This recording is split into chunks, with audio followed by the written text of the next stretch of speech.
Kahapon nga pala na-deliver tong tarpaulin. Kaya naman sabi ko kay mama ay buksan nga namin. Kasi excited nga rin siya na makita yung loob. Kaya ko nga siya naisipan na orderin para yung pupunta nga dito sa bahay ay hindi na mahirapan magtanong. Mas madali na nga lang nila makikita yung mga presyo. Nakakatuwa nga kasi unti-unti nga kumikita itong negosyo na pang printing. Tapos sabayan pa na itong Gcash na cash in at cash out. Bali dalawang tarpaulin nga pala yung in-order ko. Kasi yung isa nga ay para dun sa isang pwesto.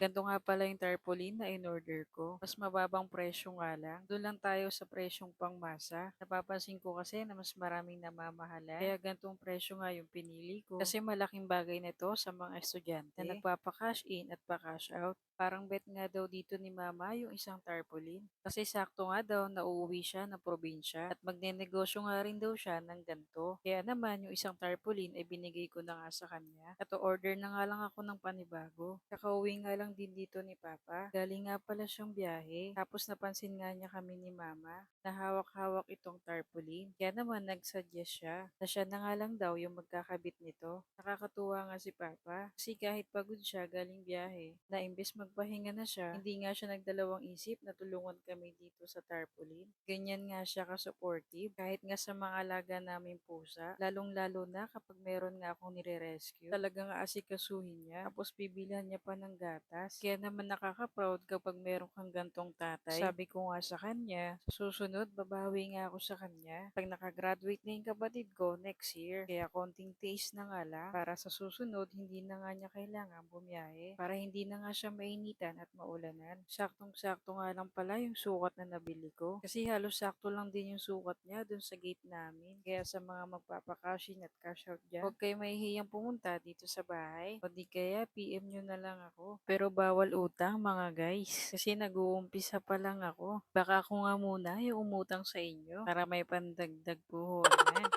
Thank you pa. So, ayun lang. Maraming salamat sa panonood.